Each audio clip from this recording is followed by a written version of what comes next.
It's the early morning in Knoxville, and so the pilgrimage to Matt Rob's Biscuits has begun. You have from 9 to noon to acquire a biscuit,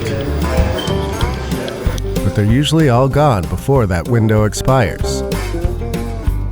Such is life in the hard streets of Knoxville, which, okay, are not actually hard at all. You've got graffiti giving way to parks, quaint streets packed with restaurants and bars, and in an ultimate flex, you've got a sun sphere. Powerful. Our interests, of course, are away from the city center and in this office-cum-laboratory, because this is the home of Perseus Materials, and we have come to watch them cook. The goal of Perseus is to simplify how we build enormous structures. One of the things that we've really focused the tech development towards is wind turbine blades that can be up to 150 meters. So something like a wind turbine, is that made with a mold? Yeah, the mold is even bigger than the part itself. And so you need special factories, you need special equipment just to move it around. The upfront cost and lead times are a huge problem. So we developed a combination of the chemistry processes and the new automation capabilities together to invent a kind of mold-free process. You no longer need the lead times and the upfront cost of the tooling. The first key to this technology is some chemistry Dan helped develop while studying at Stanford. We started talking to blade makers and composite manufacturers, and we kind of identified core constraints that seem to exist in every composite manufacturing process. And then we traced it to a limitation in chemistry. And we didn't use that to then invent new chemistry. We had the chemistry, we just didn't realize what this phenomenon could be used for. And then when we realized, now we have really weird freedom in how we design the process. What Perseus has built is just straight up bizarre. It wants to make huge structures out of composites like fiberglass and Kevlar by using this thing. It's a machine that has some of the flexibility of a 3D printer, but does jobs usually associated with more traditional manufacturing techniques like stamping and casting. The goal is to do any fibers, but today we're using glass. Here we go, we're pouring some resin onto glass fiber, and then we're gonna cure it and shape it at the same time. The second big leap forward takes place on the machine itself. The material goes down, and the machine shapes and cures it at the same time. Zach, what are you doing? Just checking to see if it's cured. Okay. You want to tap it? Yeah, so you just feel like a little bit of hardness? Feel back here, tap it hard. Yeah. And then feel right here. Oh yeah. Okay. Yeah. Way more solid. A little gooey on one side and firm on the other. Okay. Yeah, so I'm just checking to make sure it's curing as we're going through. We kind of redid the process where we're actually curing it as we're pulling. That gives us flexibility with pulling infinitely. We can decide whatever shape we want on the go. We can pause it, 3D printing, pultrusion. Resin is the heart of the thing that you're controlling. Yep. And a resin is what, like a plastic? Yeah, it's basically a plastic precursor. Okay. Yeah, so it's a liquid form that then hardens. So you're putting the resin on the sheet. Yep. And then you're triggering that process through heat and pressure? I'm gonna leave that a little bit vaguer, but yes. Okay, okay, so that's where the magic happens, is how you're triggering this process. Yep. If we want to revolutionize how we build big things, let's say there's like a 12-mile bridge, and you want to build the entire skeleton of the bridge on site, so you don't have to transport it, components, and do the assembly. What does manufacturing have to look like?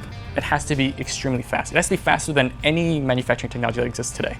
It has to be extremely reliable, and it has to be very low cost. And so that is only capable with the advanced synthetic chemistry that we've developed and worked on. We can manufacture faster than steel. That's cool. So, so like in your future vision, you might have these machines right by whatever you're trying to make. Yes. I've seen just about every new stab at manufacturing there is, but have never run across anything quite like this.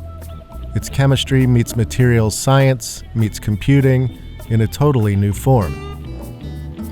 Perseus is in Tennessee in part because it struggled to win over venture capitalists. This forced it to chase some government grant money that came from the Department of Energy and to set up shop in Knoxville. So we were funded by ARPA-E, NSF, and Department of Energy AMTO office. And part of that last one was a partnership with Oak Ridge National Lab. Which is just down the road. Which is down the road. So we opened up shop nearby and started working. I can understand the doubts around the technology. It might work okay on these small prototype parts, but then struggle to make big stuff with enough precision and speed. Still, I like that this is new and different, and it's not hard to see a bigger, more automated version of this with lots of actuators cranking things out. If you're not here for bridges being printed on demand, I don't know what to do for you.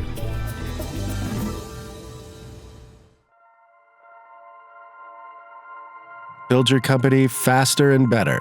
Switch to Brex to upgrade your finances.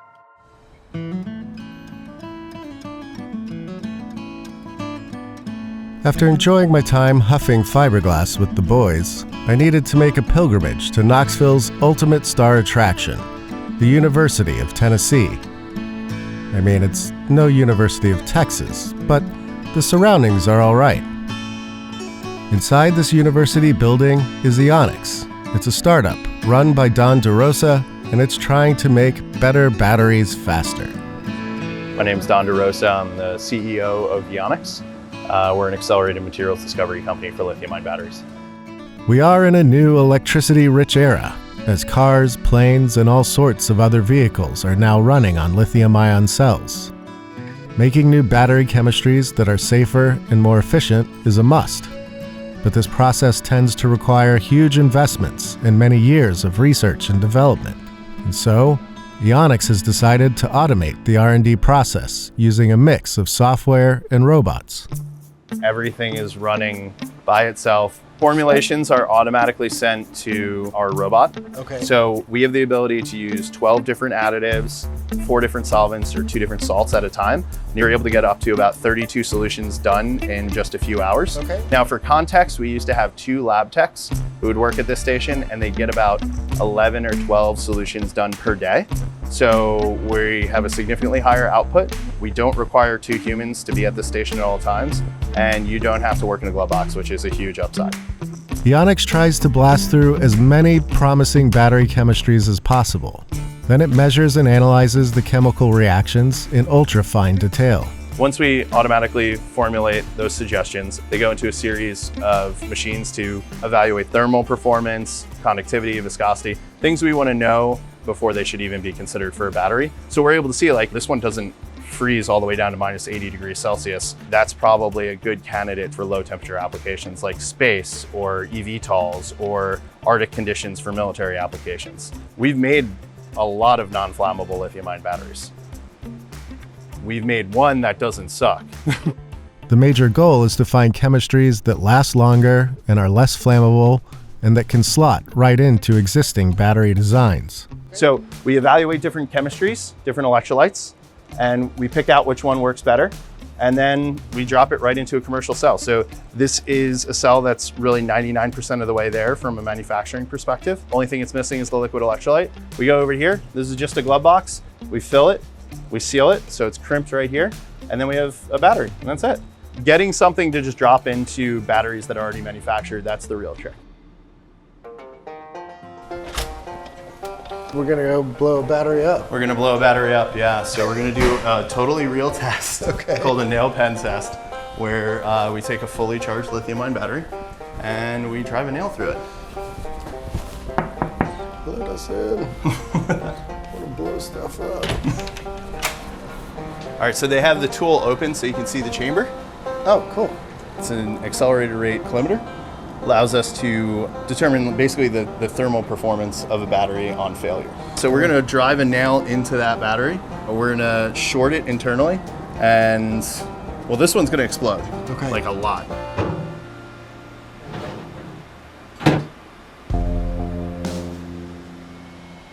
So much anticipation. This is the most awkward. I hate this part, it scares me every time. Are you guys gonna count down? Just be like any minute now.